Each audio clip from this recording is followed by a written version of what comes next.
விழுந்தாலும் எழுப்புகிற தேவனின் கிருபை. முதலாவதாக உங்களுக்கு தெரியும் பேதுருவின் பெயர் என்ன? நான் போன கிழமை கற்றுக் கொடுத்தேன். பேதுருவின் பெயர் என்ன? ஃபர்ஸ்ட் நேம் தெரியாதா? சீமோன். கிரேக்க மொழியில பெட்ரோஸ் என்று சொல்லி அழைக்கப்படுகிறது அவருடைய பெயர். அராமிக் மொழியில கேபா என்று அழைக்கப்படுகிறது. இயேசு சீமோனுக்கு இந்த பெயரை கொடுக்கிறார். இதிலே தேவன் எனக்கு வெளிப்படுத்திய இரண்டு முக்கியமான காரியம், இதை கட்டாயம் நான் வெளிப்படுத்த வேண்டும். பேதுரு தேவனை அறிந்து கொள்ள முன் இருந்த பெயர் என்ன சொல்லுங்க? தேவனை காண முன் இருந்த பெயர் தெரியாதா? சீமோன். ஆண்டவரை கண்ட பின் அவருக்கு ஆண்டவர் இட்ட பெயர் பேதுரு. அப்ப தேவ பிள்ளைகள் வாழ்க்கையில பார்க்கிற நேரத்தில்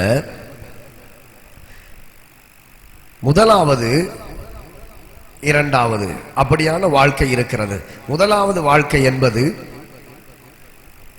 அதுதான் நாங்கள் இருளிலே வாழ்ந்த காலம். பழைய மனுஷனின் சுபாவம், பழைய மனுஷனின் வாழ்க்கை. தேவனை அறிந்த பின் ஒரு புதிய ஒரு மாற்றத்துக்குள்ளே நாங்கள் வருகிறோம். அதுதான் சீமோன். அடுத்த பெயர் பேதுரு. உங்களை பார்த்து நான் கேட்கிறேன், தேவனை அறிய முன், தேவனை அறிந்த பின். தேவனை அறிய முன் இருந்த வாழ்க்கை வேறு, தேவனை அறிந்த பின் அவர் அழைத்த அழைப்பு வேறு. அதற்கு பாத்திரவான்களாய், அதற்கு சாட்சி உள்ளவர்களாய் நாங்கள் நடக்கிறோமா? அதான் மிக முக்கியம். உங்களுக்கு எத்தனை பேருக்கு தெரியும் தேவனை அறிந்தவர்கள் இன்றைக்கும் நாள் பார்க்கிறார்கள் தெரியுமா? ஜாதி பார்க்கிறார்கள். தேவனை அறிந்தவர்கள்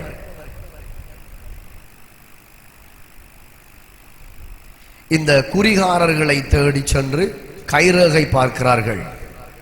அவர்களுடைய பிள்ளைகளுக்கு ஏதாவது நல்ல காரியம் அல்லது கெட்ட காரியங்கள் நடக்கிற நேரத்தில் துன்மார்க்கருடைய ஆலோசனையை கேட்டு இப்படியான காரியங்களை செய்கிறார்கள்.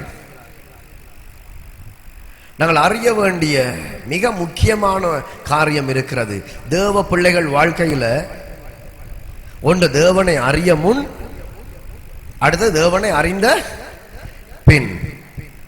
தேவனை அறிய முன் பழைய மனுஷனுடைய வாழ்க்கை சுபாவம். தேவனை அறிந்த பின் நாங்கள் புதிய பிள்ளைகளாக பிறந்திருக்கிறோம், புதிய குழந்தைகளாக. அப்ப சீமோன் என்கிற பெயர் அவருக்கு இருந்த அந்த காலத்திலே சாதாரணமான ஒரு மீனவனாக அவர் இருக்கிறார். ஒரு சாதாரணமான ஒரு மீனவன். பாவம் இருந்திருக்கலாம், எங்களுக்கு தெரியாது. போராட்டங்கள் இருந்திருக்கலாம், பிரச்சனைகள் இருந்திருக்கலாம். ஒரு போராட்டமான ஒரு வாழ்க்கை, ஒரு பாவத்துக்கு உட்பட்ட ஒரு வாழ்க்கை. ஆனால் இயேசு அழைக்கிறார், அழைத்த ஒரு பெயரை கொடுக்கிறார். நீ கேபா எனப்படுவா. இப்ப சொல்லுங்க, கேபா என்ன மொழி? என்ன மொழி?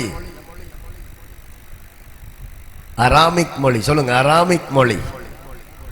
அப்ப கேபாண்டா என்ன அர்த்தம்? கல், பாறை.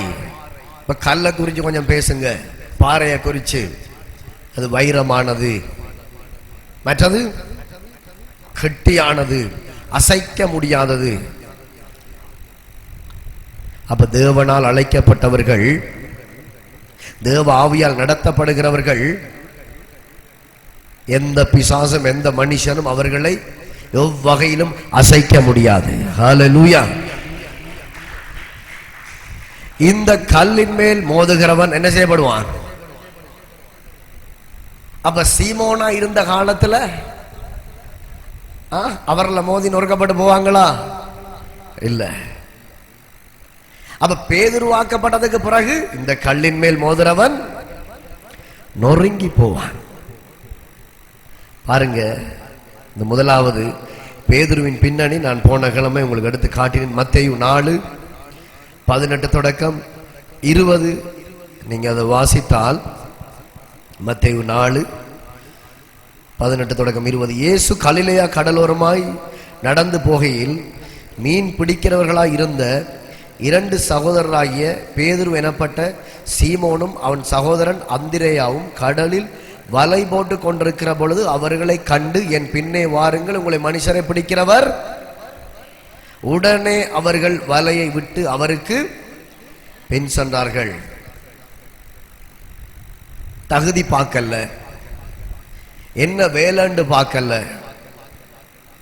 அவன் என்ன செய்கிறான் என்று பார்க்கல, அவனோட குளம் என்னன்னு ஆராயல்ல, ஆபீஸுக்கு தேடி போகல, பெரிய பெரிய கிராஜுவேட் முடிச்சவங்க பெரிய பட்டம் எடுத்தவங்களை தேடி போகல. யாரை தேடி போகிறார்? ஒரு சாதாரணமான ஒரு மீனவன். அதே போலதான் பாருங்க, ஞானிகளை வெட்கப்படுத்த தேவன் பைத்தியமானவைகளை இந்த உலகத்தில் தெரிந்து கொண்டார். உள்ளவைகளை அவமாக்க இல்லாதவர்களை என்ன செய்தார்? இல்லாதவைகளை தெரிந்து கொண்டார். நாங்கெல்லாம் இல்லாதவர்கள், உள்ளவைகளை எங்களை கொண்டு அவமாக்கும்படிக்கு. ஹல்லேலூயா. இயேசுவால் கூடாத காரியம் ஒன்றுமே இல்லை. அவரை நம்புகிற பிள்ளைகளை ஒருபோதும் கைவிட மாட்டார். முதலாவது நாங்கள் அறிய வேண்டிய ஒரு காரியம் இருக்குது. கிறிஸ்தவத்தை மதமாக நாங்கள் பின்பற்றினால் எந்த ஒரு நன்மையும் இல்லை. ஆனால் இயேசுவை சொந்த இரட்சகராக ஏற்றுக்கொண்டு அவருடைய அடிச்சுவடை நாங்கள் பின்பற்றுகிற நேரத்திலே நன்மையும் கிருபையும் உங்களை தொடரும். ஆமென். இன்றைக்கு பலர் கிறிஸ்தவத்தை ஒரு மதமாக நினைத்து பின்பற்றுகிறார்கள். பல வருஷம் பல ஆண்டுகள் சபைக்கு வருகிறார்கள், எந்த பிரயோஜனமும் இல்லை. ஆனால் இயேசுவை சொந்த இரட்சகராய் ஏற்றுக்கொண்டவர்கள் எத்தனை பேர்களோ அத்தனை பேரும் பரிசுத்த ஆவியை பெற்றுக்கொண்டவர்கள், புது பலனை பெற்றுக்கொண்டவர்கள், சாட்சியாய் திகழ்ந்து கொண்டிருக்கிறார்கள். ஹல்லேலூயா. ஆண்டவர் தகுதி பார்க்கிறது இல்ல. நீங்க படிச்சிருக்கிறீங்களா? அது பார்க்கிறது இல்ல. பரிசுத்த ஆவி நிழலிடுவார், பரிசுத்த ஆவி உங்க மேல வருவார். அப்பொழுது நீங்கள் என்ன செய்வீர்கள்? பலன் அடைவீர்கள். எத்தனை பேர் வாசிக்க தெரியாதவர்கள்? எனக்கு தெரியும். நான் ஆண்டவர் அறிஞ்சதுக்கு பிறகு நான் கொஞ்சம் கொஞ்சமாக அவரிடத்திலே உதவி கேட்டு நான் இப்ப வாசிக்கிறேன். ஹல்லேலூயா. எனக்கு இந்த வார்த்தை புரியாது. நான் ஆவியானவரிடத்திலே நான் கேட்பேன் என் ஜெப நேரத்திலே. இப்ப இந்த வேதத்தை திறந்து வாசிக்கிற நேரத்தில் அந்த வார்த்தைகள் எனக்கு புரிகிறது. அப்படி சொல்லுகிறார்கள். ஆமென். இது யாரால் கூடும்? சொல்லுங்க, இது யாரால் முடியும்? பரிசுத்த ஆவியானவர். அந்த அப்போஸ்தலர் 2வது அதிகாரத்தை பார்க்கிற நேரத்தில் அந்த இடத்துல பேதுரு பெரிய பிரசங்கியார், அங்க மீனை பிடிச்சவர், சாதாரணமான ஒரு பேதுரு பெரிய பிரசங்கியாராக அங்கே மாறிவிட்டார். ஞான ஸ்நானம் எடுக்க வராங்க லைன்ல. ஏறக்குறைய எத்தனை பேர்? சொல்லுங்க, எத்தனை பேர்? 2000 பேர். என்ன 3000 பேர் ரட்சிக்கப்பட்டார்கள். எத்தனை பேர்? 3000 பேர் ரட்சிக்கப்பட்டார்கள். 3000 பேர் தேவனை அறிந்து கொண்டார்கள். பலன் உள்ளவனுக்காகியும் இல்லாதவனுக்காகியும் உதவி செய்வது தேவனுக்கு லேசான காரியம். சொல்லுங்க, லேசான காரியம். எந்த இடத்துல இருந்தாலும், எப்பேற்பட்ட நிலையில இருந்தாலும், இந்த உலகம் ஜாதி பார்க்குதெல்லாம், நீ அந்த ஜாதி, நீ இந்த காட்டான், நீ இந்த தோட்ட காட்டான், அப்படித்தானே பார்க்கிறாங்க. நீங்க என்ன காட்டானா இருந்தாலும் தேவன் இந்த உலகத்திலே படைக்கிற பொழுது ஜாதியை உண்டாக்கினார். அப்படி இருக்கா? இருக்கு. ஜாதி ஜாதியான பறவைகளையும் ஜாதி ஜாதியான என்னவாம் மிருகங்களையும், ஆனா மனுஷனை ஜாதி ஜாதியாய் உருவாக்கினார். இருக்கா? இருக்கா? மனிதனை ஜாதி ஜாதியாக அவனை ஆணும் பெண்ணுமாக சிருஷ்டித்தார் என்று சொல்லிட்டு தேவ சாயலாகவே சிருஷ்டித்தார். கர்த்தருடைய பார்வையில நீங்க விலையேற பெற்றவர்கள். அதே போல அங்க படைப்பு, அது படைச்ச நேரத்தில் ஆணும் பெண்ணுமாக. ஆனா இன்னும் ஒரு ஜாதி இருக்குது. அது என்ன ஜாதி? சொல்லுங்க, பரிசுத்த ஜாதி. ஆண்டவர் அறியமுன் அசுத்த ஜாதி. ஆண்டவரை அறிந்த பிறகு பரிசுத்த ஜாதி. ஏன் அசுத்த ஜாதி என்று சொல்றேன்? கண் போன போக்குல போனோம், கால் போன போக்குல போனோம். உலகம் சொல்லுகிறபடி அந்த கதையை கூட அதுக்கு பின்னால போய் எடுக்க வேண்டியதை எடுத்தோம், தூக்க வேண்டியதை தூக்கினோம். சில பேர் பட்டயம் தூக்கினாங்க, விக்கிரகங்களை கொண்டாடினோம், தலைக்கு மேல வச்சு அசுத்தத்துக்கு ஏதுவான காரியங்களை செய்தோம். ஆனால் இப்பொழுது தேவனுடைய இரக்கத்தினால் பரிசுத்த ஜாதிக்குள்ளே சேர்த்துக் கொள்ளப்பட்டிருக்கிறபடினால எங்களுக்கு எல்லாமே தகுதியாகிறாது. ஹல்லேலூயா. இந்த உலகத்துல நிறைய காரியம் இருக்கிறது. அதான் பவுல் சொல்லுகிறார், நன்மை எதுவோ அதை மாத்திரம் நாடி தேடு, உங்களுக்கு எல்லாம் தகுதியாயிராது. இந்த உலகத்தில் நாங்கள் பார்க்கிறது, இந்த உலகத்தில் நாங்கள் கண்டு வருகிறது எல்லாமே நாங்கள் அனுபவிக்க முடியாது, எல்லாம் எங்களுக்கு தகுதியாயிராது. கர்த்தர் எங்களுக்கு வேறு பிரித்து வைத்திருக்கிறார். நன்மை தீமை அறியத்தக்க ஒரு மனிதர்களாக எங்களை என்ன செய்து வைத்திருக்கிறார்? மாற்றி வைத்திருக்கிறார். அதே போல மனிதனின் அவனுடைய இயல்பு வாழ்க்கை, கடந்த கால வாழ்க்கை, அவன் செய்த பாவம் கர்த்தர் தெரிந்தெடுத்தால், தேவன் வேறு பிரித்தால் எதையும் அவர் நினைக்க மாட்டார். அவனுடைய பழைய வாழ்க்கையை இனி நினைப்பதில்லை. படித்தவன் படிக்காதவன் கிடையாது. யாரெல்லாம் தேவனுக்காக கர்த்தருக்காக ஒப்பு கொடுக்கிறார்களோ பரலோகத்தில் இருந்து பரிசுத்த ஆவியானவர் ஊற்றப்படுவார். ஆமென். பாருங்க, தேவன் மனிதனின் கடந்த காலத்தை அவர் பார்க்கிற தேவன் அல்ல. உங்க கடந்த காலத்தை பார்க்க மாட்டார். ஒருவேளை உங்க வீட்டில் இருக்கிறவங்க, உங்க சகோதரங்கள் யாராயிருக்கட்டும், எவராயிருக்கட்டும், ஒரே போக்குள்ளையும் வரக்குள்ளையும் நச்சரிச்சு கொண்டு நீ இப்படி செய்து விட்டாய், இப்படி பண்ணினாய், இப்படித்தானே பண்ணினாய், அந்த ஆண்டுல இந்த வருஷத்துல அல்லது இவங்க வந்த நேரம் இவங்களோட சேர்ந்து இப்படி பண்ணினாய். இது யாரு? மனிதன்.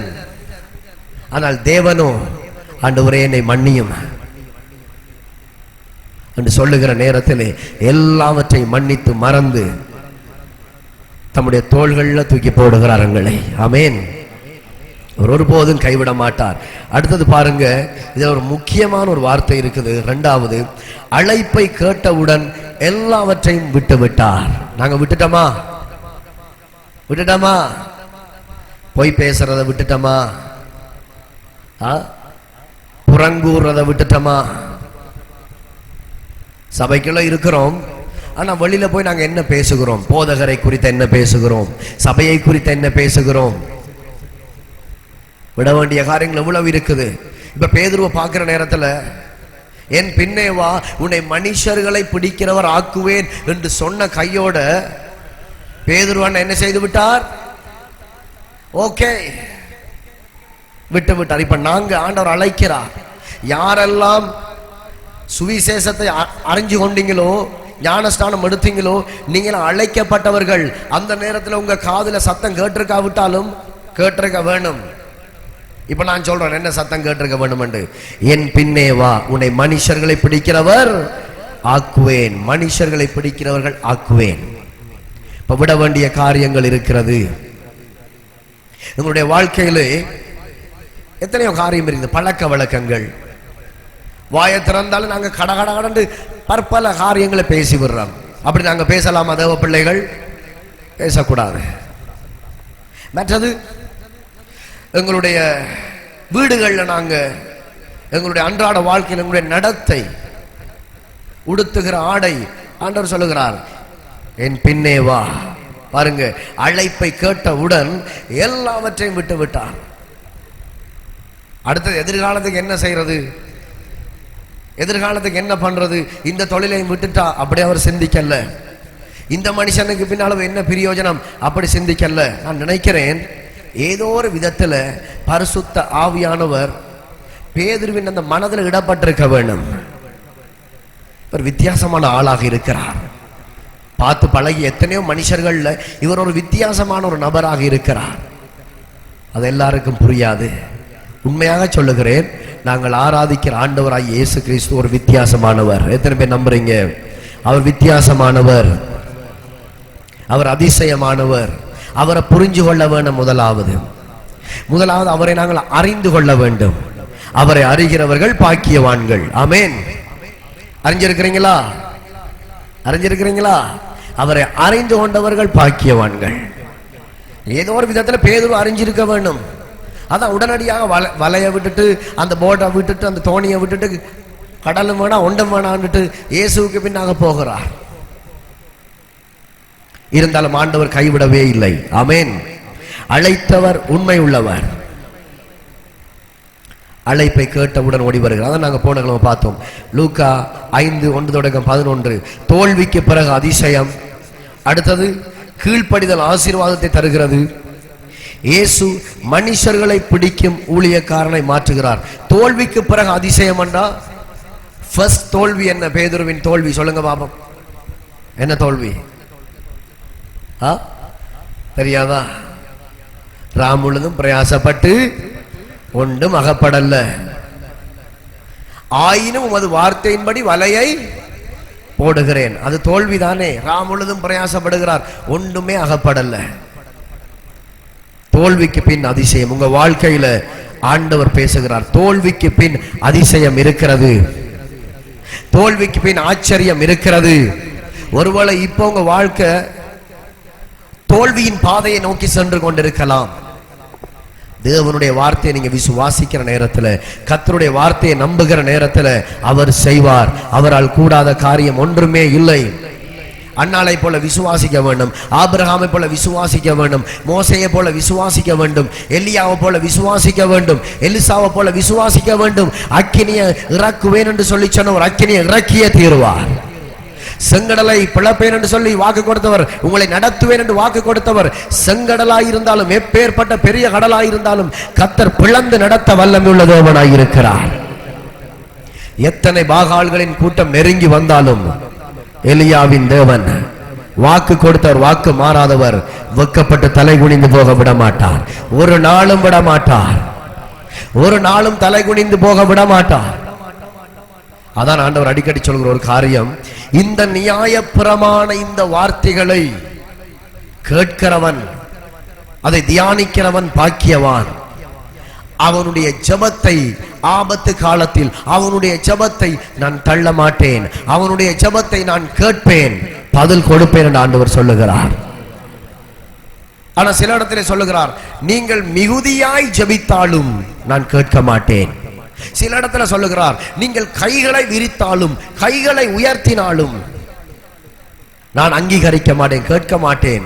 அங்க மேல வாசித்தால், என்னுடைய வார்த்தையை புறக்கணிக்கிறவர்களுடைய ஜெபத்தை நான் கேளேன்.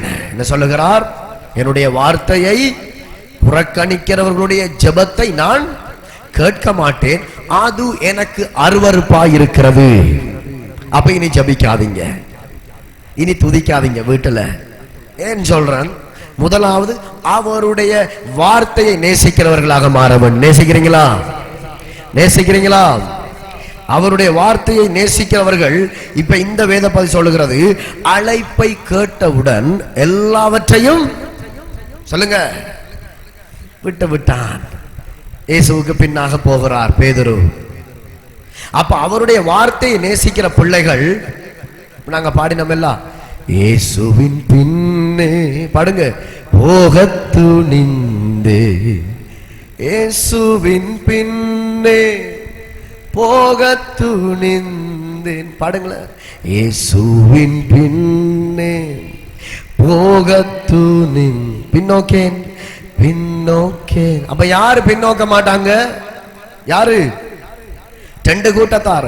ஒன்று மணல் மேல வீடு கட்டினவங்க, இன்னும் ஒரு நபர் கட்பாறை மேல வீடு கட்டினவங்க. இப்ப மணல் மேல வீடு கட்டி இருக்கிறவங்க, காற்று மழை என்று பிரச்சனைகள் வருகிற பொழுது அது அப்படியே கரைஞ்சி ஓடிடும். ஆனால் கட்பாறை மேல் கட்டப்பட்ட வீடு என்னவாம்? ஸ்ட்ராங். சொல்லுங்க, ஸ்ட்ராங். நிலைத்து நிற்கும். பாடு வரட்டும், துன்பம் வரட்டும், வேதனை வரட்டும், புறங்கூறுதல் வரட்டும், சபித்தல் வரட்டும், அல்லது கூட இருக்கிறவர்கள் அவர்களுக்கு எதிராக எழும்பட்டும், கற்பாறையின் மேல் கட்டப்பட்ட வீடு கடைசி பரியந்த நிலைத்து நின்று சாதிக்கும். கடைசி பரியந்த நிலைத்து நின்று சாதிக்கும்.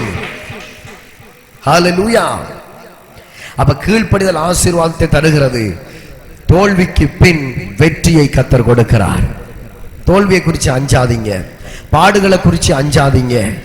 பாடுகளை, துன்பத்தை சமாதானமாய் மாற்றுகிற கர்த்தர், சமாதான பிரபு நம்மளோடு இருக்கிறார், உங்களோடு இருக்கிறார். சொல்லுங்க, இம்மானுவேல், தேவன் நம்மோடு. உங்களுக்கு தான் தெரியும், நீங்க போற பாதை, கடந்தொல்லைகள் சில பேர் அமுத்துது, வேதனைகள் சில பேரை போட்டு அமர்த்துது, பாடுகள் அமர்த்துது, வீட்டுக்குள்ள பிள்ளைகள் அமர்த்துறாங்க, தாய் தகப்பன் எழும்ப முடியாதபடி, கணவன் நிமித்தம் மனைவிக்கு பிரச்சனை, மனைவி நிமித்தம் கணவனுக்கு பிரச்சனை, போட்டு அமர்த்துது. பிரச்சனை பிரச்சனை பிரச்சனை. இயேசுவின் பின்னே போக துணிந்தோம், இனி பின்னோக்கி பார்க்க கூடாது. கலப்பை மேல கை வச்சாச்சு, இனி திரும்பி. அதான் ஃபாதர் அழகான ஒரு பாட்டு, இயேசுவின் பின்னால் நானும் செல்வேன், திரும்பி பார்க்க. ஏன் திரும்பி பார்க்க கூடாது? பேசுறாங்க, வீட்டுக்குள்ள இருக்கிறவங்க பேசுறாங்க, வழிகள்ல பேசுவாங்க. திரும்பி பார்த்தா காற்று அடிக்குது, அங்கால புயல் அடிக்குது, அங்கால கொந்தளிப்புகள். என்ன இதெல்லாம்? உலகத்தால வார ஒவ்வொரு போராட்டங்கள், ஒவ்வொரு பிரச்சனைகள். ஒன்றும் செய்ய இயலாது. நாங்க அப்படித்தானே நாங்க ஒப்பு கொடுத்து வந்தோம். என்ன பிரச்சனை வந்தாலும், என்ன துன்பம் வந்தாலும், ஆண்டவரே உம்மை பின்பற்றுவேன். அழைப்பை கேட்டவுடன் எல்லாவற்றையும் என்ன செய்தாராம்? விட்டு விட்டார். நாங்களும் தான் விட வேண்டிய காரியங்களுக்கு செக் பண்ணி பார்த்து நாங்கள் விட்டுட்டு எங்களை வார்த்தைக்கு நேராக, அவருடைய வார்த்தைக்கு நேராக எங்களை திருப்புகிற நேரத்தில் கர்த்தர் அவ்வளவு விதமாக ஆசீர்வதிப்பார். ஹல்லேலூயா. தோல்விக்கு பிறகு ஆசீர்வாதம் உண்டு. கீழ்ப்படிதல் ஆசீர்வாதத்தை தரும். இயேசு மனுஷர்களை பிடிக்கிற ஒரு ஊழியக்காரனாய் கர்த்தர் மாற்றுகிறார். ப்ரமோஷன் கொடுக்கிறார். கீழ்ப்படுகிறவர்களுக்கு ப்ரமோஷன் நிச்சயம். அவருடைய வார்த்தைக்கு பயந்து நடுங்குகிறவர்களுக்கு ப்ரமோஷன், அதாவது உயர்வு நிச்சயம். ஆமென். இன்னும் ஒரு காரியம், மூன்றாவது பாருங்க, ஒரு விசுவாச அறிக்கை. மத்தேயு 16:13-17. இதுல ஆண்டவர் சீஷர்களோட நிற்கிறார். ஆண்டவர் கேட்கிறார், என்ன நீங்க யாருன்னு சொல்றீங்க? எத்தனை பேர் வாசிச்சிருக்கிறீங்க? என்ன நீங்க யாருன்னு சொல்றீங்க? சில பேர் தீர்க்கதரிசி என்று சொல்றாங்க, சில பேர் நீர் எலியா தீர்க்கதரிசி, எரேமியா தீர்க்கதரிசியா இருப்பீரோ, இப்படியெல்லாம் ஒரு தீர்க்கதரிசின்ற பேரை சொல்லிக்கொண்டு வராங்க. நீங்க என்ன யாருன்னு சொல்லுகிறீர்கள் என்று ஆண்டவர் கேட்கிறார். அவர் எல்லாரையும் பார்த்து ஹொமனாக கேட்கிறார், நீங்க என்ன யாருன்னு சொல்றீங்க? அதுக்கு பேதுரு என்ன சொல்லுகிறார்? நீர் ஜீவனுள்ள தேவனுடைய குமாரனாகிய கிறிஸ்து. நல்ல கரங்களை தட்டி ஹல்லேலூயா. மாம்சமும் இரத்தமும் உனக்கு வெளிப்படுத்தல்ல, ஆண்டவர் சொல்லுகிறார். பிதாவாகிய தேவன், பரிசுத்த ஆவியானவர் பரத்திலே இருந்து உனக்கு அந்த வெளிப்பாடு வந்திருக்கிறது. ஆமென். ஆவிக்குரிய வெளிப்பாடு எங்கிருந்து வருகிறது? தேவனிடத்திலே இருந்து வருகிறது. நீர் ஜீவனுள்ள தேவனுடைய குமாரனாகிய கிறிஸ்து. உம்மால் எல்லாம் செய்யக்கூடும். அவரை விசுவாசிக்க வேண்டும். நீர் ஜீவனுள்ள தேவனுடைய குமாரனாகிய கிறிஸ்து, வானத்தை பூமியை உண்டாக்கினவர். நீங்க பேச வேண்டும். கடன் பிரச்சனையை பத்தியே பேசினா கடன் வளர்ந்துரும். எரிகோ கோட்டையை பத்தி பேசினா எரிகோ வளர்ந்துரும். செங்கடலை குறித்து பேசினா செங்கடல் இன்னும் நிறைஞ்சிரும் தண்ணியால. ஆண்டவர் நீர் ஜீவனுள்ள தேவன், ஐஸ்வர்ய சம்பன்னர், வானத்தை பூமி உண்டாக்கினவர். என் பிரச்சனை ஒரு நொடி பொழுதுல மாற்ற உம்மால் கூடும். எத்தனை பேர் அப்படி விசுவாச வார்த்தை பேசுகிறவர்கள்? உபத்திரவத்தை குறித்து பேசினா உபத்திரவம் வளர்ந்து கொண்டே போகும். கடந்தொல்ல இன்னும் வாங்குவீங்க, இன்னும் வாங்குவீங்க, இன்னும் வட்டிக்கு வாங்கி வாங்கி அடுத்த கடன் அடைப்பீங்க. இங்கால வட்டி, இங்கால வட்டி, வட்டி குட்டி போட்டு அது பெரிய பிரச்சனையா முடிஞ்சிடும் இல்லையா? விசுவாச அறிக்கை பண்ணுங்க. நீர் எல்லாம் செய்ய வல்லவர் ஆண்டவரே. முதல்ல அவரை புரிய வேணும். இயேசு யார் என்பதை அறிய வேணும். அறியாமலே 20 வருஷம் சர்ச்சைக்கு வந்தாலும் ஒன்று நடக்காது. அதான் நான் சொல்லிட்டேன். கிறிஸ்தவத்தை மதமாக பின்பற்றினால் ஒரு நன்மையும் இல்லை. ஆனால் இயேசுவை சொந்த இரட்சகராக, அவர் வல்லமை உள்ள தேவன், அதிசயமானவர், சமாதான பிரபு என்று அவரை பின்பற்றுகிற நேரத்தில் உங்க படகு நிரம்பும். இல்லாவிட்டா நாங்க வரலாம், கிறிஸ்தவத்தை ஒரு மதமாக நினைச்சு கொண்டு வரலாம், ஒன்றுமே நடக்காது. எந்த ஒரு அதிசயமும் நடக்காது. விளங்குதா? பாத்தீங்களா? நீங்க என்ன யாருன்னு சொல்றீங்க? தீர்க்கதரிசிகள் ஒருவராயிருப்பீரோ? நீ எரேமியா தீர்க்கதரிசியாய் நீ கடக்கப்பட்ட தீர்க்கதரிசியில பேரெல்லாம் வருது. இப்ப சொல்லுங்க, நீங்க என்ன யார் என்று சொல்லுகிறீர்கள்? உங்களை பார்த்து கேட்கிறேன், நீங்க இயேசுவை யார் என்று சொல்றீங்க? யாரு? ஜீவனுள்ள தேவனுடைய குமாரனாகிய கிறிஸ்து, மேசியா, வரப்போகிறவர், ராஜாதி ராஜாவாக வரப்போகிறவர், ஆள வரப்போகிறார், சிங்காசனம் வீற்றிருக்க போகிறார். அவருடைய ராஜ்யத்துக்கு முடிவிராது, அவருடைய ராஜ்யம் அழியாது, அவருடைய ராஜ்யம் நிரந்தரம், அவருடைய ராஜ்யம் மாறாது. எதிரியின் கையில இருந்து இந்த பூமியை பறித்து இந்த பூமியை சுத்திகரித்து ஜீவனுள்ள தேவனுடைய குமாரன் என்று விசுவாசித்திருக்கிற எனக்கு கொடுக்க போகிறார், உங்களுக்கு கொடுக்க போகிறார். ஹல்லேலூயா. முதலாவது நம்ப வேண்டும், விசுவாசிக்க வேண்டும். அவர்தான் தேவன், அவரால முடியும். கடந்தொள்ள அவரால முடியும், மாற்ற முடியும். சில பேருக்கு ஊழியம் பண்ண விருப்பம், நாங்க மாம்சத்துல ஊழியம் செய்ய முடியாது, ஆண்டவற்றை முழங்கால் படியிட வேண்டும், அவருடைய வார்த்தையை முதலாவது வாசித்து கீழ்ப்படிந்து எல்லாவற்றையும் விட்டு விட்டு நான் வருகிறேன் ஆண்டவரே என்று சொல்லி பாருங்க. நீங்க படிச்சவங்களா இருக்கட்டும், படிக்காதவங்களா இருக்கட்டும், தெரிஞ்சவங்களா இருக்கட்டும், தெரியாதவங்களா இருக்கட்டும், பைபிள் காலேஜ் போகணும் என்ற அவசியமே இல்லை. பரிசுத்த ஆவி நிழலிடுவார், பரிசுத்த ஆவி உங்களை நிரப்புவார், நீங்கள் பலனடைவீர்கள், எனக்கு சாட்சிகளாய் இருப்பீர்கள். ஹல்லேலூயா. பைபிள் காலேஜ் போக வேண்டும், பாஸ்டராக பைபிள் காலேஜ் போக வேண்டும், தேவையே இல்லை. பைபிள் காலேஜ் போனவங்க எல்லாருமே இன்றைக்கு நிலைச்சிரண்டு ஊழியம் செய்யறாங்களான்னு பார்த்தா இல்ல. ஏதோ அங்க கற்றுக்கொண்டதை கொண்டு வந்து ஏதோ முணுமுணுக்கிறாங்க, அங்க ஒன்றும் இல்லை. ஆனால் தேவனால் அழைக்கப்பட்ட ஒரு நபர், தேவனால் தெரிந்து கொள்ளப்பட்ட ஒரு விசுவாசி, தேவனால் போதகர் ஆக்கப்பட்டவர்கள், தேவனால் அழைப்பை பெற்றவர்கள். பாருங்க, பேதுருவை அழைத்தது யாரு? ஆண்டவராகிய தேவன் இயேசு கிறிஸ்து அழைத்தார். அந்த அப்போஸ்தலர் 2 பெரிய பிரசங்கியார், 3000 பேர் ரட்சிக்கப்படுறாங்க. கர்த்தரால் கூடாத காரியம் ஒன்றுமே இல்லை. உங்களோட வேலை ஒப்பு கொடுக்கிறது மட்டும்தான். ஆண்டவரே, நான் வெறுமையான பாத்திரம், ஒன்றுமே தெரியாது. ஆண்டவர் ஊழியத்தை செய்யணும், இப்படி செய்ய வேணும், இப்படி செய்ய வேணும், அப்படி போக வேணும், அவங்கள தேட வேணும், இவங்களை தேட, ஒன்றுமே தேவையில்லை. முழங்கால் படிட்டு கைய விரிங்க, எனக்கு ஒன்றுமே தெரியாது. 120 பேர் கூடியிருந்த பொழுது பரிசுத்த ஆவியானவர் நிறைத்தார், புதிய பலன் வந்தது. ஒரு புதிய ஒரு பலனை கர்த்தர் உங்களுக்கு கொடுப்பார். ஜோதிச்சு கொண்டிருந்து பிரியோசனம் இல்லை, இது யோசிக்க வேண்டிய காலம் இல்லை. செய்யறதா செய்யறலையா, செய்யறதா செய்யறலையா, ஊழியம் பண்றதா பண்றலையா, ரெண்டு மனதில் இருக்கிற காலம் இல்லை. ஓடி வாங்க முன்னுக்கு. இந்த வார்த்தையை கேட்கிற தேவ பிள்ளையே, நீ போகிற திருச்சபை போதற இடத்துல பேசு, ஓடி போ, முன்னுக்கு போ. இது குந்தி கொண்டிருக்கிற காலம் அல்ல. ஞானஸ்நானம் எடுத்தவர்கள் எல்லாரும் அழைப்பை பெற்றுக் கொண்டவர்கள். ஆண்டவர் அழைத்து விட்டார். எல்லாவற்றையும் பேதுரு என்ன செய்றார்? விட்டு விட்டு போகிறார். அதே போல என் அன்பு தேவ பிள்ளை, இந்த உலக பழக்க வழக்கம், இந்த உலக சுபாவம், இவைகளை எல்லாம் முதலாவது நாங்க விட்டுட்டு கர்த்தருக்காக நாங்க வலிக்கிற நேரத்துல அவர் காரியங்களை வாய்க்க பண்ணுவார். ஹல்லேலூயா, ஆமென். பாருங்க, இப்ப நாங்க நீர் ஜீவன்ல தேவனுடைய குமாரன் இப்படியெல்லாம் நாங்க பார்த்துட்டு வந்துட்டோம். பேதுருவை பத்தி கூப்பிட்ட உடனே, அழைப்பை கேட்ட உடனே அவர் பின் செல்கிறார் என்று நாங்க பார்த்தோம். இப்ப பாருங்க, பேதுருவின் விழுதல் மத்தேயு 26 69 75, லூக்கா 22 31 32. வீட்டுக்கு போய் வாசிங்க. இயேசு கிறிஸ்துவை அரெஸ்ட் பண்றாங்க. என்ன செய்யறாங்க? பிடிக்கிறாங்க. பிடிக்கிற நேரத்துல அவர் அப்படியோ அந்த இயேசுவின் மேல இரக்கம் இருக்குது, அன்பு இருக்குது, இல்லாம இல்ல. இவர் என்ன செய்கிறார்? போகிறார். பின்னுக்கு பின்னுக்கு பின்னுக்கு பின்னுக்கு போய் அந்த அரண்மனை இப்படியான இடங்கள் வழியாக போகிறார். இப்படி எட்டி எட்டி பார்த்து பார்த்து போகிறார்.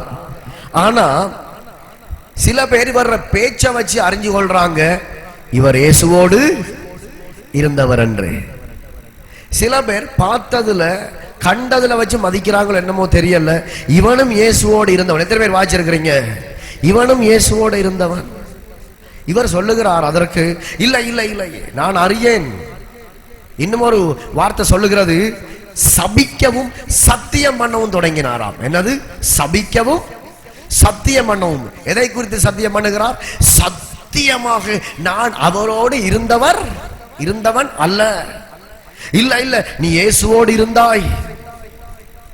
பாடுகள் வருகிற நேரம் தான் தெரியும், துன்பம் வருகிற நேரம் தான் தெரியும் நீங்க யார் என்று. அதனை அடிக்கடி சொல்ற ஒரு காரியம், கோதுமை அதாவது நெல்லு குமிக்கப்பட்டிருக்கிறது. அது குமிக்கப்பட்டிருக்கிற நேரத்தில் பதரும் நெல்லும் கிட்டத்தட்ட ஒரே கலர். தெரியுமா தெரியாதா? ஒரே கலர். உங்களுக்கு தெரியுமா? அது ஒரே கலர்ல இருக்கும். ஆனா எல்லாம் அப்படியே குமிஞ்சி இருக்குது. இது எப்ப வெளிப்படும் சொல்லுங்க? எப்ப வெளிப்படும்? சுலகளை போட்டு புடைக்கிற நேரத்துல. இன்னும் ஒன்று, அது எப்ப வெளிப்படும்? அடுத்தது காற்று அடிக்கிற நேரத்துல, ஒரு பெரிய ஒரு கச்சான் காத்து அல்லது ஒரு புயல் ஒன்று அடிக்கிற நேரத்துல உயிருள்ள அந்த தானியம் அந்த இடத்திலே இருக்கும். உயிரற்ற பதர் என்ன செய்யும்? நீர் ஜீவனுள்ள தேவனுடைய குமாரனாகிய இயேசு கிறிஸ்து என்ற அந்த ஜீவன் உங்களுக்குள்ள இருக்கா? கையை வைத்துங்க. இருக்கா? அப்படியானால் காற்று அடிக்கட்டும், புயல் அடிக்கட்டும், நீங்க இருக்க வேண்டிய இடத்துல தான் இருப்பீங்க. எதுவும் உங்களை சேதப்படுத்தாது. ஆனால் கிறிஸ்தவத்தை மதமாக கொண்டவர்கள் வாரதும் போறதும், அடுத்த ஞாயிற்றுக்கிழமை வாரதும் போறதும், அடுத்த சனிக்கிழமை வாரதும் போறதுமாக இருக்கிறவர்கள், கடமைக்காக தேவனை தேடுகிறவர்கள், காற்று அடிக்கிற நேரத்தில் ஜீவன் இல்லை, இல்ல வார்த்தை அவர்களுக்குள்ள இல்ல, சத்தியம் அவர்களுக்குள்ள இல்ல. அவங்க என்ன செய்துறாங்க? பறந்துடுறாங்க. அதே போல இங்க பாருங்க, பேதுருக்கு ஒரு பிரச்சனை வருது. நீயும் அவனோடு இருந்தவன், நீயும் இயேசுவோடு இருந்தவன், நீயும் இருந்தவன். இல்ல நான் இருக்கல, எனக்கு அவரை தெரியாது. சபிக்கவும் சத்தியம் பண்ணவும் தொடங்குகிறார். உங்க வீட்டுல வருகிற பாடுகள், நிந்தைகள் ஆண்டவரை விட்டு உங்களை பறிச்சு எடுக்கிற அளவுக்கு இருக்குதா? மிச்சங்கவனம். போராட்டங்கள் ஆண்டவரை விட்டு பறிச்சு எடுக்கிற அளவுக்கு சில பேர் ஒரு கால அங்கால வச்சிட்டீங்க, ஒரு கால் இங்கால இருக்குது. போறதா அல்லது இங்க நிக்கிறதா? போறதா அல்லது இங்க நிக்கிறதா? இப்படியும் ஒரு கூட்டம். அவன் என்ன நேசிக்கிறானே, என்னுடைய ஃப்ரெண்ட், என்னுடைய நண்பி, என்னுடைய நண்பன், அவன் கதையை கேட்கிறதா அல்ல போதகர் கதையை கேட்கிறதா? ஆண்டவருடைய வார்த்தையை கேட்கிறதா இல்ல தாயிட வார்த்தையை கேட்கிறதா? அப்பாட கதையை கேட்கிறதா அல்லது பைபிளை பார்க்கிறதா? என்ன செய்யறது? அழைப்பை கேட்டவுடன் எல்லாவற்றையும் விட்டு என்ன செய்கிறார்?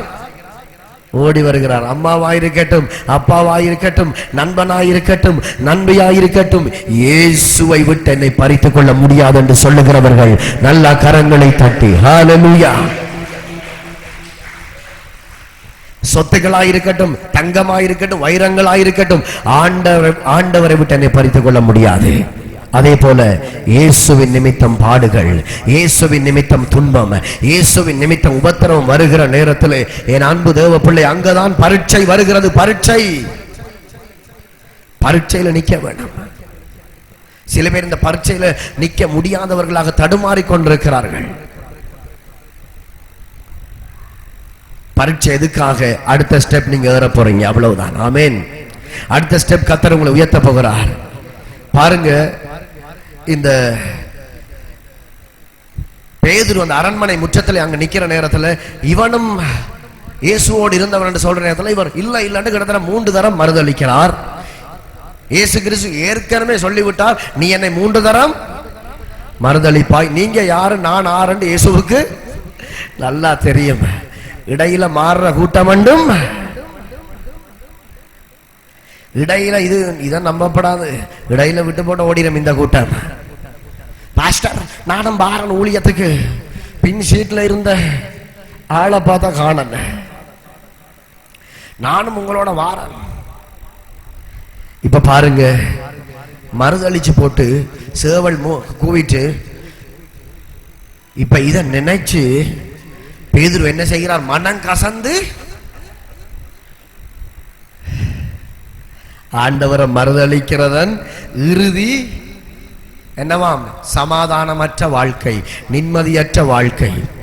ஆனா அதுல இன்னொன்று புரியுது, அவர் மனங்கசந்து அழுதார். ஐயோ நான் பாவி. இன்னும் ஒரு டிரான்ஸ்லேட்ல நான் பார்த்தேன், அவர் கசப்பாக அழுதார். எப்படி? கசப்பாக அழுதார். அந்த அழுகை சும்மா அழுகை இல்லை, தண்ணி வந்துச்சோ ரத்தம் வந்துச்சோ இல்லையா, அப்படிப்பட்ட அழுகை. இன்றைக்கு நான் சொல்லுகிறேன், நீதிமான் விழுந்தாலும் எழுந்திருப்பான். ஆனா நாங்க விழுந்த இடத்துல கிடக்க கூடாது.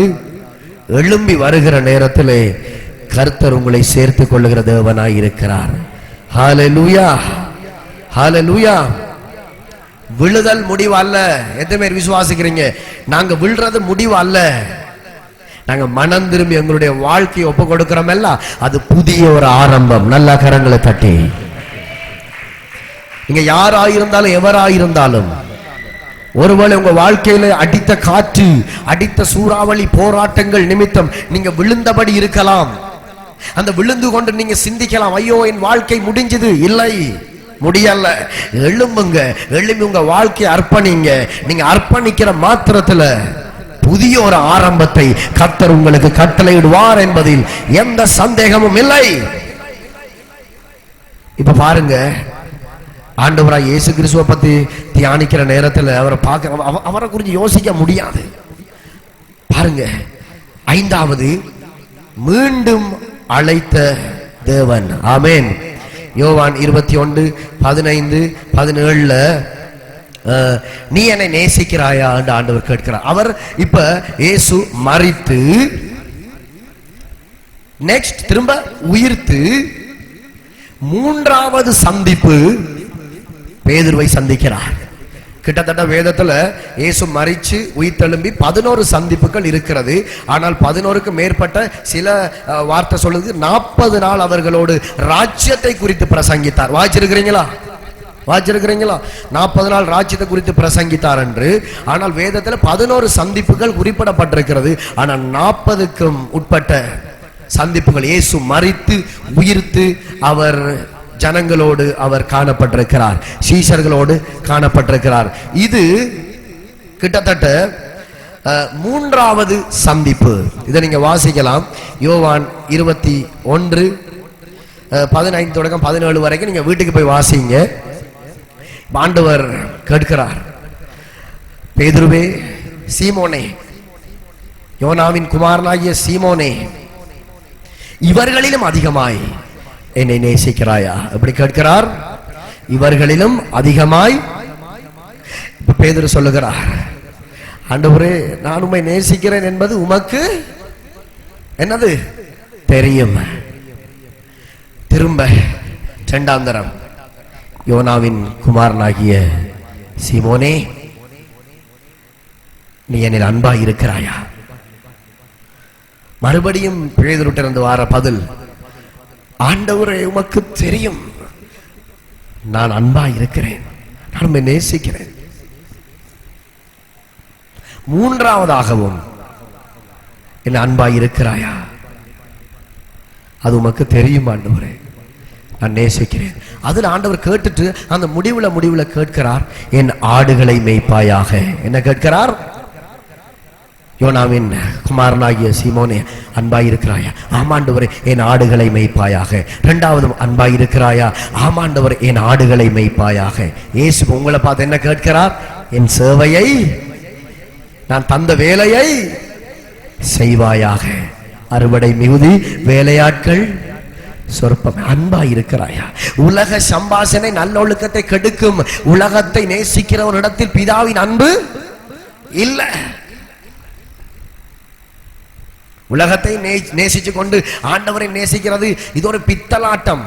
இதை குறித்து பேச எடுத்தாலும் விதண்டாவாதம் பேசிக்கொண்டே போவாங்க, பண்ணிக்கொண்டே போவாங்க. ஆண்டவர் கேட்கிறது ஒன்றைத்தான், யோனாவின் குமாரனாகிய சீமோனே, இவர்களிலும் அன்பாய் இருக்கிறாயா? அப்ப ஆண்டவர் என்ன பார்க்கிறார்? பக்கத்துல இருக்கிற அந்த நபரிலும் நீ அன்பாய் இருக்கிறாயா? அவர்களிலும் அன்பாய் இருக்கிறாயா? அது உமக்கு தெரியும் ஆண்டவரே. அப்ப என் ஆடுகளை மேய்ப்பாயாக. இப்ப மேல பார்க்கிறோம், எனக்கு அவரை தெரியாது, இயேசு வந்தால யாருன்றே தெரியாது, சபிக்கவும் சத்தியம் பண்ணவும் தொடங்கினார். இயேசுவின் இருதயம் ஒரு வித்தியாசமான ஒரு இருதயம். எப்படி இருந்திருக்கும்? கூட இருந்து சாப்பிட்டுட்டு, இயேசுவுக்கு பின்னாலேயே திரிஞ்சிட்டு, அந்த உபத்திரம் வார பாடு வார நேரத்துல இயேசுவ தெரியாதுண்டா நாங்க என்ன செய்திருப்போம்? அம்மா சத்ராதி, இனி கவனமா இருக்க வேண்டாம். நாங்க சில பேரோட அப்படி புள்ளி வச்சு பழகுறோம். எல்லாம் இவனா வரட்டும், கொஞ்சம் தள்ளி வச்சு பழகிட்டு மெதுவா என்ன செய்திருவான்? அனுப்பிடுவான். இவள் ஆவலாதி இந்த கதையை கொண்டு போய் அங்காள் அப்படியோ சொல்லி தெரிவாள். இவன் தானே அந்த டைம் இப்படி எனக்கு சொன்னான். ஓ, இவ்வளவு பேருக்கு முன்னால இப்படி சொல்லிட்டான். இத்தனை ஜனங்களுக்கு முன்னால இனி சாகும் வரைக்கும் அதை நான் என்ன செய்ய மாட்டேன்? மறக்க மாட்டேன். எத்தனை பேர் இருக்கிறீங்க? கணவன் செய்ததை இதுவரைக்கும் மறக்கல, நேரம் கிடைக்கிற நேரம் எல்லாம் சொல்லி சொல்லி காட்டுறது. மனைவி செய்ததை இதுவரைக்கும் மறக்கல, நேரம் கிடைக்கிற நேரம் எல்லாம் சொல்லி சொல்லி எங்கடா பூகம்பம் வருதில்ல, எங்கடா ஒரு பிரச்சனை வருதில்ல, பிரச்சனை வந்த கையோட நீ இப்படி செஞ்ச. இப்ப இயேசு எப்படி இருந்திருக்கும்? எனக்கு அவரை தெரியாது. சபிக்கிறான். எப்படி சபிச்சான்னு எனக்கு தெரியல, எனக்கு தெரியாது. என்ன அழைக்கிறீங்க? எனக்கு தெரியாது. எத்தனை சொல்லிட்டேன், சத்தியமா தெரியாடாப்பா இயேசுவே. பாருங்க, கடைசியில யாரு சபிச்சா, யாரு சத்தியம் பண்ணா, யாரு தெரியாதுன்னு சொல்லி சொன்னாவோ அப்படிப்பட்ட நபரை அவர் மரித்து உயிர்த்து மூன்றாவது சந்திப்பு, இவர்களிலும் என்னில் அன்பா இருக்கிறாயா என்று பேதுருவை பார்த்து கேட்கிற உள்ளமையா இயேசுவின் அன்பு. அவருடைய அன்பை போல அன்பு இந்த உலகத்தில் எவருமே இல்லை. நாங்க கிறிஸ்தவர்களா இருக்கிறோம், ஆனா இயேசுவை போல மாறிட்டோமா? எங்களுடைய இருதயம் கல்லான இது. முதலாவது நாங்க ஜெபிக்க வேண்டும், ஆண்டவருடைய கல்லான இருதயத்தை சதையான இருதயமா. நீங்க அங்க தெரியுமா தோத்து போறீங்க? சபையால ஒரு பிரச்சனை வருது, வீட்டால ஒரு பிரச்சனை வருது, அல்லது ஏதோ ஒரு பிரச்சனை உங்களுக்கு வந்த கையோட உடனடியாக அந்த சபையில் இருக்கிறவங்களையும் போதகரையும் அல்லது கூட இருக்கிறவங்களையும் நச்சரிக்க ஆரம்பிச்சிருவீங்க. அவங்க இப்படி, அவங்க அப்படி, அவங்க இப்படி, அவங்க இப்படி. அல்லது நீங்க ஏதோ ஒரு வீட்டில் இருப்பீங்க, அவங்க உங்களை நல்லா பார்த்துருப்பாங்க, அதெல்லாம் மறந்து அவங்க தந்த சாப்பாட்டையும் மறந்து முழுகையும் மறந்து அவங்க இப்படி, அவங்க அப்படி. சின்னொரு பிரச்சனை, ஒரு பெரிய பிரச்சனையே இல்லை, சின்னொரு பிரச்சனை. விளங்குதா? உபத்திரவத்திலே பாடுகளிலே பொறுமையா இருக்கிற பொழுது கட்டாயம் இயேசுவை பாருங்க, பொறுமையா இருந்தார், சாதித்தார். ஹல்லேலூயா. ஏன் அந்த பிரச்சனை வருதுன்னு நீங்க சரியாக அதை புரிஞ்சிருப்பீங்களா இருந்தா அந்த நேரம் நீங்க மௌனமா இருப்பீங்க. இயேசுவுக்கு தெரியும். இப்ப ஏரோதுக்கு முன்னால நிப்பாட்டி வச்சிருக்குது, அடுத்த அவனுக்கு முன்னால இவனுக்கு இழுத்து கொண்டு திர்றானுகள். ஒரு பிரச்சனையும் இல்லப்பா, பிதாவின் சித்தத்தை ஒரு மாதிரி எப்படியாவது என்ன செய்ய வேண்டும்? நிறைவேற்ற வேண்டும். இருக்குதா? நான் ஜபிக்கிறத நிமித்தம் பிரச்சனை, சபைக்கு வாரத நிமித்தம் பிரச்சனை, வீட்டுல பிரச்சனை, பிரச்சனை இல்லை, இழுத்து கொண்டு திரிகிறானுகள் தான். நாங்களும் இழுவர்ற பக்கம் எல்லாம் ஹொரான்னு திரிகிறோம். ஒன்னும் செய்யல, அது கையும் கட்டி காலும் கட்டி எது கட்டி போட்டு வார்த்தை கட்டி வச்சிருக்குது. ஹல்லேலூயா. இந்த வார்த்தை கட்டி வச்சிருக்குது. ஆகையினால் ஒன்றும் செய்ய முடியாது, இழுபட்டு திரிய வேண்டிதான். கதைக்கிற கதையெல்லாம் வாங்கி தூசணத்தாலெல்லாம் கேள்வி கேட்டாலும் சகல தூசணத்தையும் கேட்கத்தான் வேண்டும். ஏன்? காரி துப்பு என்று துப்பின நேரத்திலையும் இயேசு என்ன செய்தார்? மௌனமாயிருந்தார். அடி அந்த அடிச்ச நேரத்திலையும் இயேசு என்ன செய்தார்? மௌனமாயிருந்தார். அந்த மௌனம் கடைசியில பாருங்க வெற்றி ஏற பண்ணியது. அந்த மௌனம் கடைசியில என்ன ரட்சித்தது? உங்களை ரட்சித்தது. உபத்திரவ நேரத்துல மௌனமாயிருங்க, உங்க வீட்டார் ரட்சிக்கப்படுவாங்க. உபத்திரவ நேரத்துல மௌனமாயிருங்க, சைலண்டா இருங்க, கூடுமான அளவு பொறுமையா இருங்க. அடுத்த ஸ்டெப் நீங்க உயர போறீங்க. கர்த்தர் அடுத்த ஸ்டெப் உங்களை அடுத்த லெவலுக்கு கொண்டு போகிறார். அடுத்த ஊழிய எல்லையை நீங்க காண போறீங்க. அல்லது உங்கள ஒரு விருப்பம் இருக்கும், எல்லாம் எனக்கு இப்படி ஊழியம் செய்ய விருப்பம், சபையில இப்படி ஊழியம் செய்ய விருப்பம். அதை கட்டாயம் ஆண்டவர் ஒரு தீர்க்க தரிசனமாக சொல்லுகிறேன், நிறைவேற்றவே நிறைவேற்றுவார். ஹல்லேலூயா. ஆமென். இப்ப பாருங்க, இவ்வளோ பிரச்சனை, இவ்வளோ சபின்னு சபிச்சும் அந்த யோவான் 21:15 என் ஆடுகளை மேய்ப்பாயாக பதவியை கொடுக்கிறார். இவர்களிலும் அன்பாய் இருக்கிறாயா? ஆமாண்டவர், அது உமக்கே தெரியும். என் ஆடுகளை மேய்ப்பாயாக, என் ஆடுகளை மேய்ப்பாயாக.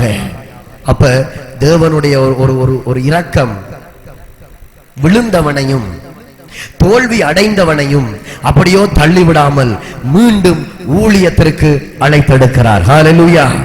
நாங்க அப்படிப்பட்ட ஊழியர்களாக மாற வேண்டும் பிள்ளைகள். ஒரு கொஞ்ச நேரம் நான் முடிக்க போறேன், கேளுங்க. விழுந்து கிடக்கிறவங்களை தூக்குற ஊழியம் பெரிய ஊழியம். எத்தனை பேர் நம்புறீங்க? நீதிமான் விழுவான். உங்க வீட்டுக்குள்ள இருக்கிறவங்க ஒருவேளை விழுந்து கிடக்கலாம். ஆவிக்குரிய வாழ்க்கையில ஜெபிக்காம வேதம் படிக்காம முன்பு ஊழியம் பண்ணவங்க இப்ப ஊழியம் செய்யாம ஒருவேளை விழுந்து போய் இருக்கலாம். அந்த இடத்துல அவனுக்கு தெரியும் தானே, அவனுக்கு ஏன் சொல்ல வேண்டும்? அவனுக்கு எல்லாம் தெரியும், அவனுக்கு சொல்ல தெரியும் இல்ல. மற்றது அவன் எங்கட இடத்தை சேர்த்துக் கொள்ளக்கூடாது. அவன் ஆள் சரியில்லை, அவன் ஆண்டவரை அறிஞ்சும் அவன் இப்படி பண்ணிட்டான். நோ, பாருங்க, பேதுரு ஆண்டவரை மறுதளிச்சும் சபிச்சும் கடைசியில் அவர் அழைச்சு எடுக்கிறதும் இல்லாம என்ன நேசிக்கிறாயான்னு கேட்டுட்டு என் ஆடுகளை மேய்ப்பாயாக ஊழியத்தை கொடுக்கிறார். இப்ப அந்த ஊழியத்தை நாங்க சரிவர நாங்க செய்கிற நேரத்துல இன்னும் ஒரு வாக்குத்தத்தம் உங்க வாழ்க்கையில நிறைவேறும். அதுதான் உன்னை கீர்த்தியும் புகழ்ச்சியுமாய் வைப்பேன். சில பேர் இப்படி நினைச்சாங்க. ஆண்டவர் படி சொல்லி இருக்கிறார், உன்னை கீர்த்தியும் புகழ்ச்சியுமாய் வைப்பேன், உன்னை ஆசீர்வதிக்கவே ஆசீர்வதிப்பேன், உன் பெயரை பெருமைப்படுத்துவேன். ஓ, வாக்குத்தத்தங்கள், ஓ இப்படியெல்லாம் கொடுக்கப்பட்டது பெரிய பெரிய வாக்குத்தத்தம். ஏன் ஒன்றும் நடக்கல? வேலை செய்யல. வேலை செய்தாதான் ஆசீர்வாதம். ஹல்லேலூயா. நாங்க சேர்த்துக் கொள்ளப்பட்டிருக்கிறது நாங்க கர்த்தருடைய வேலையை செய்வதற்காக. எத்தனை பேர் அவர வேலையை செய்றீங்க? வேலையை செய்கிறவர்கள் விளக்கு தண்டின் மேல் வைக்கப்பட்டவர்கள், மலையின் மேல் உள்ள பட்டணம். வேலை செய்கிறவர்கள் பல பேர் அறிமுகம் வரும். அப்ப அநேகர் அழைப்பார்கள், அநேகர் தங்களால் முடிந்த உதவிகளை செய்வார்கள். பரத்தில இருந்து ஆசீர்வாதம் வரும், நன்மைகள் வரும். ஹல்லேலூயா. அப்ப வேலை மிக முக்கியம் பிள்ளைகள். உங்களை கீர்த்தியும் புகழ்ச்சியும் எத்தனையோ போதகர்கள் ஊழியர்களுடைய ஆசீர்வாதமாய் இருக்கிறதன் காரணம் அவங்களோட அந்த பின்னணியை கொஞ்சம் ஆராய்ச்சி பாருங்க. கஷ்டப்பட்டிருப்பாங்க, பாடுகள் அனுபவிச்சிருப்பாங்க. ஆனா அந்த காலத்திலையும் அவர்கள் பொறுமையாயிருந்தார்கள். ஆண்டவரை விடல, பைபிளை வெறுக்கல்ல, வார்த்தையை புறக்கணிக்கல்ல. அவங்க என்ன செய்தாங்க? ஆண்டவரை துதிச்சு கொண்டே வந்தபடினால ஒரு காலம் வந்தது, கர்த்தர் உலகத்துக்கே அவர்களை காண்பித்தார். இன்றைக்கு அவங்க கீர்த்தியும் புகழ்ச்சியுமாக இருக்கிறதன் காரணம் அன்றைக்கு அவர்கள் பொறுமையாயிருந்ததனால், அன்றைக்கு அவர்கள் பரிசுத்தமாய் வாழ்ந்ததனால், அன்றைக்கு ஆண்டவரையும் வேதத்தையும் அவர்கள் புறக்கணித்து வாழாததன் காரணம் இன்றைக்கு உயர்வான ஒரு இடத்திலே இருக்கிறார்கள். ஹல்லேலூயா. அதான் மிக முக்கியம் உங்க வாழ்க்கையில. அடுத்தது பாருங்க, அப்ப தேவன் தோல்வி அடைந்தவர்களை தள்ளிவிடாமல் மீண்டும் அழைக்கிறார். கடைசியாக இப்ப நான் சொன்னேன்ல, பெந்தெகோஸ்தே நாள், அப்போஸ்தலர் 2:1 வரைக்கும் அது பெரிய ஒரு வேத பகுதி. வீட்டுக்கு போய் வாசிங்க. இப்ப அவங்க 120 பேர் அங்க கூடியிருக்கிற நேரத்துல இப்ப ஜெபிக்கிறாங்க. பரிசுத்த ஆவியானவர் அங்க அவர் விதமாய் பலமாய் இறங்கினார். அது வரைக்கும் நான் நினைக்கிறேன் நார்மலா இருந்திருப்பாங்க. ஆனால் பரிசுத்த ஆவியானவர் அக்கினியாக இறங்கியதற்கு பிற்பாடு அவர்களுடைய செயல்பாடே மாறுகிறது. அவர்கள் பலன் அடைகிறார்கள். இதுவரைக்கும் பேதுரு பிரசங்கம் பண்ணினார் என்று நாங்க கேள்விப்படல. இதுக்கு முதல் இருக்குதா? இல்ல. பேதுரு பிரசங்கம் பண்ணினார் என்று கேள்வியே படல. ஆனா பாருங்க, இந்த 50வது நாள், இந்த பெந்தெகோஸ்தே நாள்ல பரிசுத்த ஆவியானவர் இறங்கி வந்ததற்கு பிற்பாடு,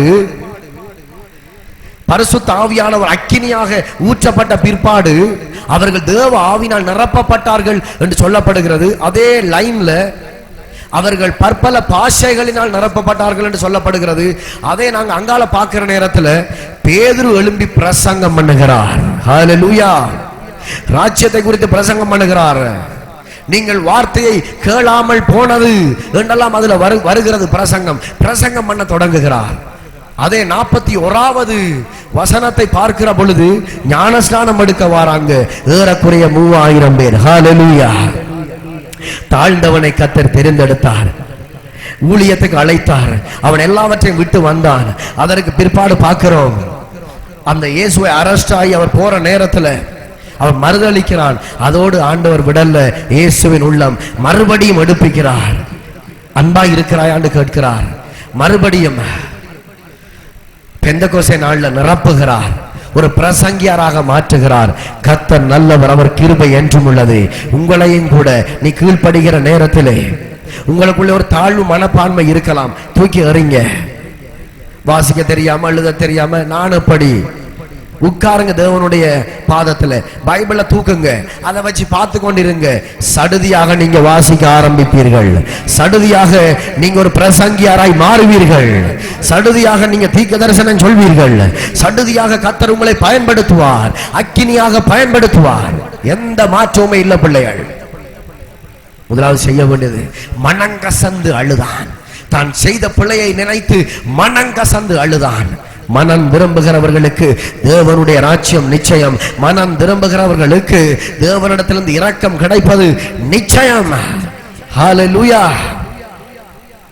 நம்புறீங்களா?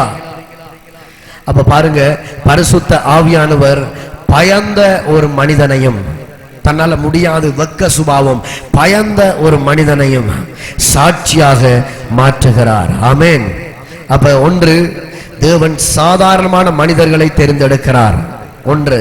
அடுத்தது, கீழ்ப்படிதல் ஆசீர்வாதத்தை தருகிறது. வெளிப்பாடு தேவனிடத்திலிருந்து வருகிறது. தோல்வி கடைசியில், தோல்வியின் வாழ்க்கை வெற்றியில் முடிகிறது. மற்றது பாருங்க, மனம் திரும்புகிறவரை தேவன் மீண்டும் பயன்படுத்துகிறார். அடுத்தது, பரிசுத்த ஆவியால் நிரப்பப்பட்ட வாழ்க்கை பலனை கொடுக்கிறது. 1 பேதுரு 5:10 1 பேதுரு 5:10 எல்லா கிருபையுள்ள தேவன் சிறிது காலம் பாடுபட்ட பின்பு உங்களை சீர்படுத்தி ஸ்திரப்படுத்தி பலப்படுத்தி நிலைநிறுத்துவாராக. ஹல்லேலூயா. அப்ப பேதுருவின் வாழ்க்கை நமக்கு கற்றுக் கொடுப்பது அழைப்பு இருக்கிறது. நோட்ஸ் எடுக்கிறவங்க எடுங்க, அழைப்பு இருக்கிறது. அடுத்தது, விழுதல் நடக்கலாம், நீதிமான் விழுந்தாலும் எழுந்திருப்பான். மனம் திரும்புதல் கட்டாயம் அவசியமாக இருக்கிறது. மீள் உருவாக்கம் செய்கிறவர் ஆண்டவராகிய தேவன். பரிசுத்த ஆவியின் வல்லமையில் வாழ்கிறவர்களை தேவன் தம்முடைய ராஜ்யத்திற்காக வல்லமையாக பயன்படுத்துகிறார். ஹல்லேலூயா. நம்புறீங்களா? அப்ப தாழ்ந்தவன் உயர்ந்தவன் கிடையாது. நீங்க கர்த்தரை நேசிச்சா காணும். அன்பா இருக்கிறாயா? இப்ப ஆண்டவர் உங்களை பார்த்து கேட்கிறார், தம்பி, தங்கச்சி, தாயே, சகோதரனே, அன்பா இருக்கிறாயா? என் ஆடுகளை மேய்ப்பாயாக. அந்த தந்த வேலையை நாங்க செய்கிற நேரத்துல நீங்க தான் பெரிய பிரசங்கியார். நீங்க தான் கர்த்தர் உங்களை ஆசீர்வதிச்சு உயர்த்த, உங்க சொந்தங்களுக்குள்ள, நீங்க இருக்கிற பந்தங்களுக்குள்ள உங்களை ஆசீர்வதித்து கர்த்தர் உயர்த்துவது நிச்சயம். ஹல்லேலூயா. அப்படி எழுந்து நின்று ஜெபிக்கலாம். நன்றி ஆண்டவரே, உமக்கு நன்றி அப்பா. ஆண்டவர், இந்த பேதுருவின் வாழ்க்கையை கோடிட்டு கர்த்தர் காண்பித்தீர், அதற்காக நன்றி செலுத்துகிறேன். உம்முடைய கிருபை என்றும் உள்ளது, உம்முடைய கிருபை என்றும் உள்ளது. ஓ ஜீசஸ், ஜீசஸ், ஜீசஸ். அப்படியே துதிக்க ஆரம்பிக்கலாமா? ஒரு நிமிடம் துதிக்க ஆரம்பிக்கலாம். ஓ சரியாக இப்ப 10:15. Thank you lord. நன்றி அப்பா, நன்றி அப்பா, நன்றி அப்பா. ஆண்டவரே, ஒரு மீனவன், சாதாரணமான மீனவன் கர்த்தர் தெரிந்தெடுத்தீர் ஆண்டவரே, அதற்காக நன்றி ஆண்டவரே, நன்றி அப்பா. ஓ உம்முடைய அழைப்பை கேட்டவுடன் எல்லாவற்றையும் விட்டு வருகிறான் என்று பார்க்கிறோமே, நன்றி ஆண்டவரே. அதே போல எங்களை மாற்றுவீராக. அழைப்பை கேட்ட நாங்கள் இதுவரைக்கும் ஆண்டவர் எத்தனையோ காரியங்கள் விடாமல் இருக்கிறோம், உலக காரியங்களை விடாமல் இருக்கிறோம், விட வேண்டியவைகளை விட ஒப்புக் கொடுக்கிறோம். எத்தனை பேர் ஒப்புக் கொடுக்கிறீங்க? கைகளை விரிச்சு, ஆண்டவரே, என் வாழ்க்கையிலே அசுத்தமான காரியங்கள், ஆண்டவர் என்னோடு பேசினார் என்று சொல்லுகிறவர்கள் கரங்களை உயர்த்தி சொல்லுங்க, என் வாழ்க்கையிலே அசுத்தமான காரியங்களை நான் விட்டுவிட ஒப்புக் கொடுக்கிறேன், நான் விட்டுவிட ஒப்புக் கொடுக்கிறேன் ஆண்டவரே, ஒப்புக் கொடுக்கிறேன் ஆண்டவரே. இறுதியிலே உம்மை கைது செய்து கொண்டு போகிற நேரத்திலே அவர் மறுதளிக்கிறார். ஆனாலும் மனம் கசந்து அழுகிற நேரத்திலே மறுபடியுமாக கர்த்தர் நினைத்து, ஆண்டவரே, அன்பாய் இருக்கிறாயா என்று கேட்கிறீர். அவனோடு நீர் நேசமாய் இருக்கிறதை பார்க்கிறேன். நன்றி அப்பா. அந்த பெந்தெக்கோஸ்தே நாள்ல அவர் விதமாய் கர்த்தர் நிரப்புகிறதை பார்க்கிறேன். ஒரு பெரிய பிரசங்கியாராக மாற்றியதை, அந்த பிரசங்கத்தை ஆண்டவர் கர்த்தர் அபிஷேகம் பண்ணி பேதுரு கூடாக ஆனது வெளிவந்த வார்த்தைகள் ஜீவனுள்ள வார்த்தையாக புறப்பட்டு 3000 பேருக்குள்ள ஜீவனை உண்டாக்கியது, 3000 பேரை உயிரடைய செய்தது. நன்றி செலுத்துகிறேன், நன்றி செலுத்துகிறேன், நன்றி செலுத்துகிறேன். நன்றி அப்பா. அப்படியோ கரத்தை விரிச்சு சொல்லுங்க, விட வேண்டிய காரியங்களை விட என்னை ஒப்புக் கொடுக்கிறேன். ஓ பேதுரு எல்லாவற்றையும் விட்டு விட்டு போகிறான். ஆண்டவர், நான் விடுகிறேன் ஆண்டவரே, என் இருதயத்தில் இருக்கிறத அசூசைகள், உலக காரியங்கள் நான் விடுகிறேன். என்னை பயன்படுத்துவீராக. எத்தனை பேருக்கு ஊழியம் பண்ண விருப்பம்? கர்த்தருக்காக ஏதாகிலும் ஒன்று செய்ய விருப்பம்? ஆண்டவர் உங்களை பார்த்தா கேட்கிறார், உங்க பெயரை சொல்லி கேட்கிறார்.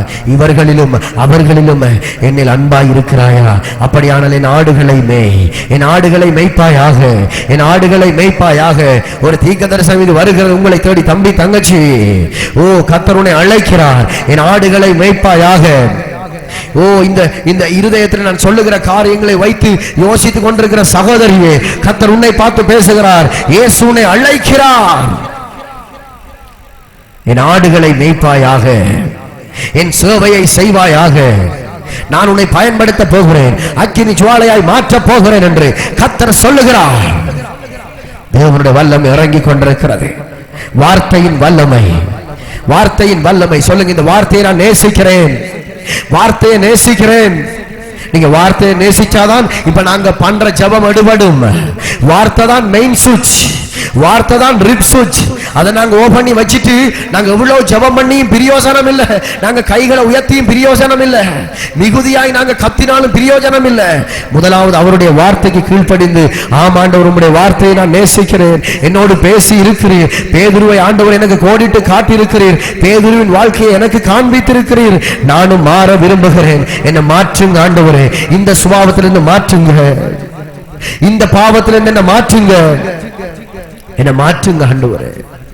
Thank you Jesus. அறிக்கை பண்ணுவோமா? சொல்லுங்க, ஆண்டவராய் இயேசுவே, அழைத்தவர் உண்மை உள்ளவர். இந்த நேரத்தில் என்னை ஒப்புக் கொடுக்கிறேன். என் இருதயம் நீர் அறிந்திருக்கிறேன். என் வாழ்க்கையில மாற்றம் தேவை, என்னை மாற்றுங்க ஆண்டவரே. என் பேச்சு மாறட்டும், என் நடத்தை மாறட்டும், என் உடை மாறட்டும், என் சுபாவம் மாறட்டும், என் இருதயம் மாறட்டும். புறங்கூறும் என் இருதயம் மாறட்டும், அவதூறு பேசும் என் இருதயம் மாறட்டும், சண்டை பண்ணும் என் இருதயம் மாறட்டும். என்னை மாற்றுங்க ஆண்டவரே, என்ன மாற்றுங்க ஆண்டவரே. சில பேரை கர்த்தர் மாற்றிக் கொண்டிருக்கிறார்.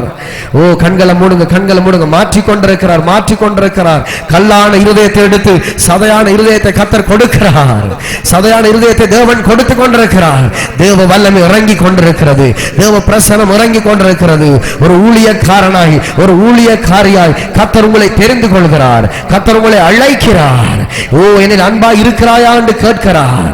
ஓ என் ஆடுகளை மேய்ப்பாயாக என்கிற பொறுப்பை கர்த்தர் கொடுக்கிறார்.